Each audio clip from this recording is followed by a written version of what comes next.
तो उसने जीवात्मा को निकाल के बाहर कर दिया। तुमको तो उसी समय में रहने में अपना काम करना चाहिए था।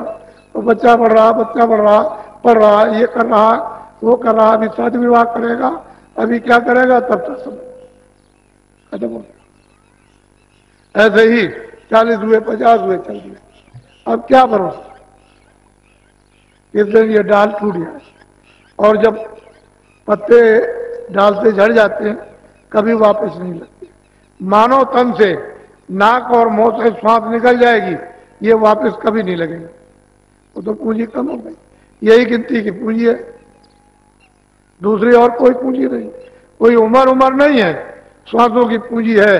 अब जितनी 24 घंटे में निकलती है वो पूंजी उसको है। अब 10 बरस लगे, 20 बरस जल्दी जल्दी निकाल दो तो 2 बरस कम हो जाए। पूंजी को संभाल करके रखो तो पूरे समय तक जाओगे आप। तो पूंजी मिलती है श्वास, ये जो निकलती है हवा, अंदर और बाहर, अंदर और बाहर, ये आपको पूंजी मिली हुई है।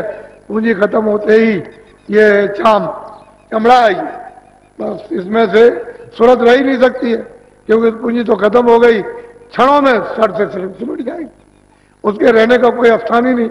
उसी पूंजी का तार लगा हुआ है, उस शब्द का, उस नाम का, और वो मतलब है गोपनीय है, और फौरन खींच लेगा, अलग कर देगा, आप पड़े रहेगा। लड़का मर गया, पति मर गई, पत्नी मर गई, रिश्तेदार चला गया, क्या है, क्या हो गया, आप चिल्लाते रहो। ऐसा रतन अमोलक मनुष्य शरीर, और आपने जीवन में उस महापुरुषों की खोज नहीं की जो आत्माओं को जगा देते, और वापिस ये बेचारे संसार में कितने मुद्दतों से भटक रहे तो अपने घर में पहुंच जाते। वो कोई ऐसा देश है, वो तो ऐसे सूरज इस घास पर यानी पृथ्वी पर लग जाए तभी तो उसकी इतनी किरण के सामने कुछ नहीं।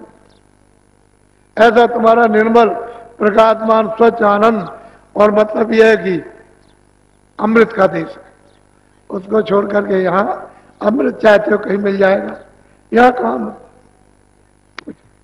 अरे भाई तुम उसको देखो, वो पपिया रट लगाता है कि मालिक हमारी प्यास नहीं जाती है, स्वाद की बूंद गिरा, तो रट लगाते लगाते लगाते लगाते मालिक उसके प्रण को देकर एक उसमें स्वाद की बूंद गिरा देता।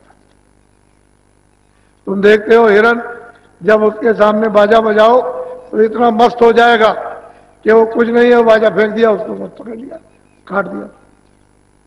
अरे मछली पानी से प्रेम करती है, आप लोग मनुष्य शरीर में रहकर आपने ये खोज और तलाश नहीं की कि मालिक किनके द्वारा मिलता है, किनके द्वारा परिचय, किनके द्वारा रास्ता, कौन मदद करेगा, कौन हमारी शुद्धि सफाई करेगा, कौन युक्ति बताएगा। अभी तक आपने किताबों को नहीं सोचा और ना उनको कुछ ढूंढा, तो आपके किताब पढ़ने का फायदा क्या? किताबों में तो यही सब लिखा हुआ, रामायण में भी लिखा है, गीता में भी यही लिखा हुआ है, कृष्ण ने भी यही कहा है, और राम ने भी यही कहा, और जितने भी लोग आए ऋषि मुनि सबने ये कहा, और आप कुछ नहीं छोड़ दिया, सब छोड़ बैठे।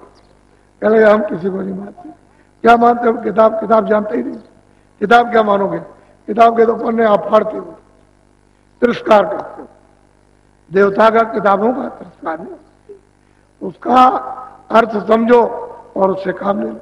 और महापुरुषों के पास जिन्होंने देखा उनके पास जाओगे तभी आप उनको समझ सकते। बोलो। दरस पाए सतलोक सिधारी, सात नाम पद की। जब महापुरुष मिल जाएंगे और फिर उसको बाहर और अंदर दोनों तरफ दर्शन होगा तभी तो उसको ले जाएंगे, ऐसे कैसे जाएगा? वो तो रास्ते में एक दो लोग हों तब तो वो जा भी सकता है कि चलो किसी एक लोग को पार करें, वहां तो अनंतों लोग हैं, गिनती में नहीं आ सकते। इतने लोगों को पार करके और अपने देश में जाना है तो जिसने रास्ता देखा होगा वही तो पहुंचाएगा। सड़क जिसने देखी है वही तो सड़क पर ले जाकर आपको छोड़ देगा। तो वो नाम रूपी सड़क, पौड़ी उसने ऊपर से नीचे तक लगा रखी है और आंखों के सामने टिकी हुई है। ये ध्रुव तारा जो देखते हो ये उसी का प्रतिबिंब है। उस पर्दे पर, फिर दूसरे पर्दे पर, फिर तीसरे पर्दे पर, चौथे पर्दे पर, हजारों पर्दों पे पड़ा हुआ, और वो आपको दिखाई देता है ध्रुव तारा। और वो अटल है, अपनी जगह पर है। वो सतलों की धारा आई हुई है, एक जगह पर स्थित है, कोई हल्टी उल्टी नहीं है। उसी पर सब झूलते हैं और घूमते रहते हैं। वो तो एक धुरा है, उसी पर घूमते हैं सबके सब लोग घूम रहे हैं। ईश्वर भी घूम रहे हैं उसी पर, ब्रह्म भी घूम रहे, पार्वती भी घूम रहे, स्वर्ग इत्यादि सबके सब उसी धुरे पर सब घूम रहे हैं, और वो अपनी जगह पर स्थिर है। इस तरह से तो वो एक चिन्ह है कि देखो ऊपर से धार आई हुई है और अंतर आंखों के सामने वो टिकी हुई है।